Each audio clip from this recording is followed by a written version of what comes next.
Hi, I'm Michael Nolan. I'm Senior Acquisitions Editor for New Writers, and I'm here in Austin, Texas for the 2008 South by Southwest Interactive Festival and Conference. And I'm talking with Aaron Walter, who is the author of New Writers' new book, Building Findable Websites. We've come full circle. We've come full circle in just 1 year, and it's really exciting. Right. Aaron walked up to me and at our booth here at PeachpitTV and New Writers last year and said, "Are you interested in a book on findability?" And I think the first thing I asked was, how is findability different from searchability?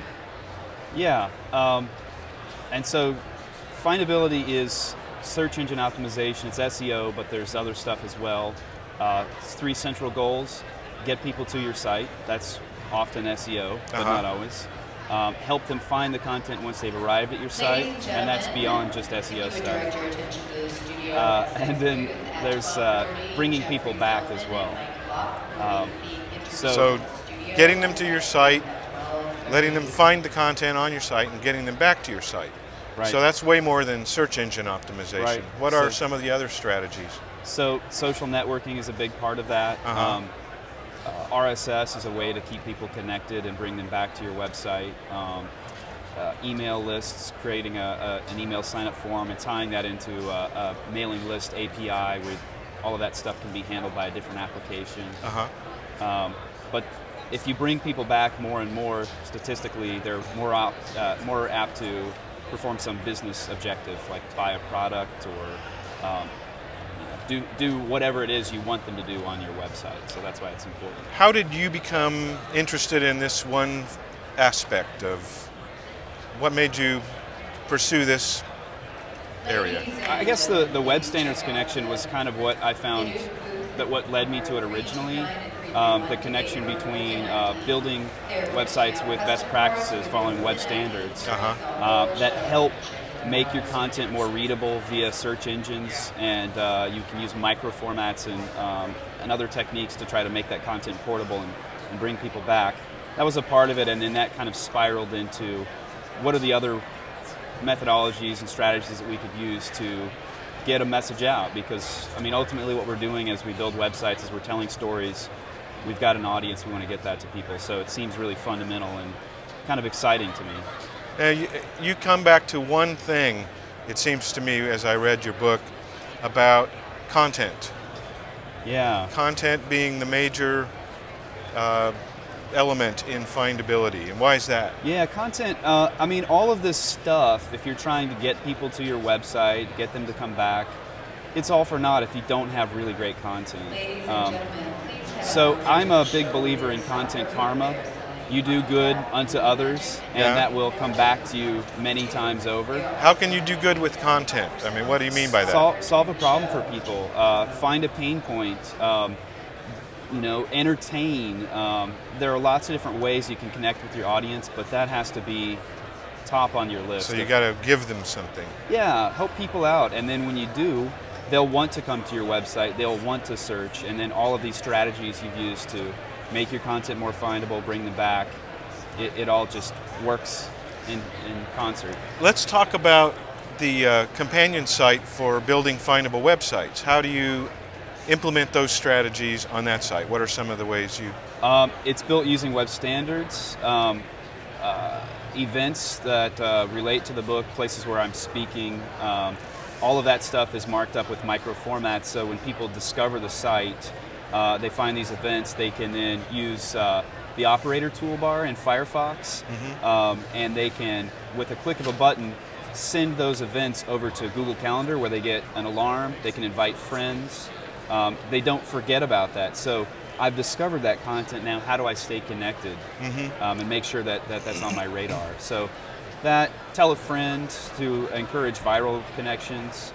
And then there's also a Facebook group that connects as well, because we can connect with people where they are instead of having them come to where the book content is. So. Cool. Now,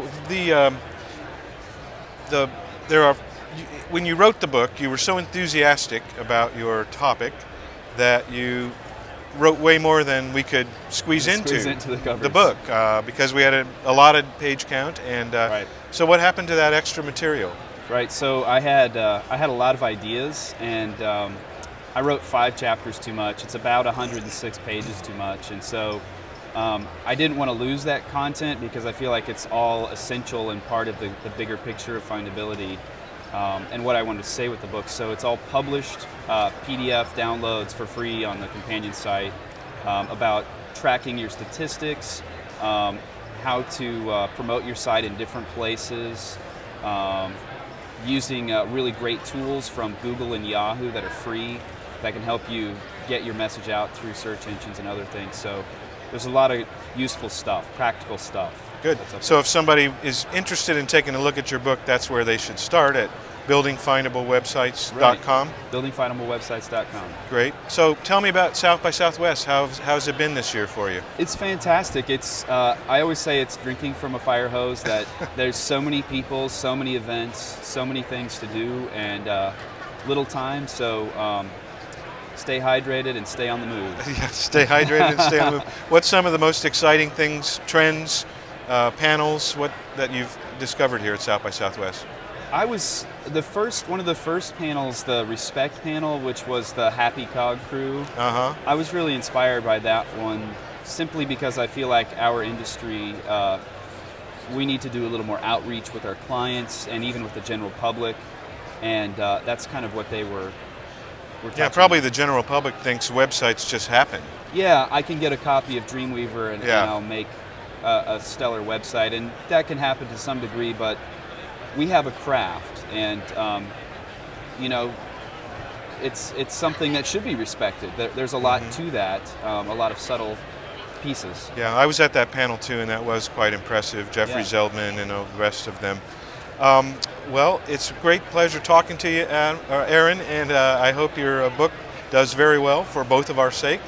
One thing I wanted to add is I know you are recently invited to be on the Web Standards Project. Can you talk a little bit about the Web Standards Project? Sure, yeah. So the Web Standards Project is a group of talented folks in the industry that are trying to affect change towards web standards, and the group that I'm involved with is the Education Task Force, and our mandate is to try to reach out to universities, professors, faculty, and maybe even accreditation bodies to try to get them on board with web standards and see how that helps their students and how that could potentially change the web.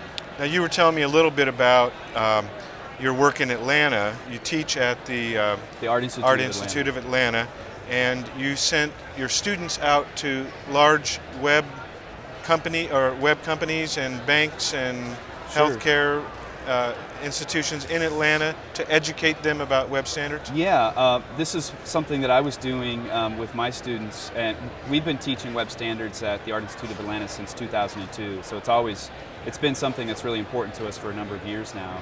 And our students, they go out into the industry and they get great jobs at places like the CDC, Morehouse College, SunTrust Bank, lots of big name organizations, and also smaller agencies. And some of those agencies are privy to standards and some of them aren't.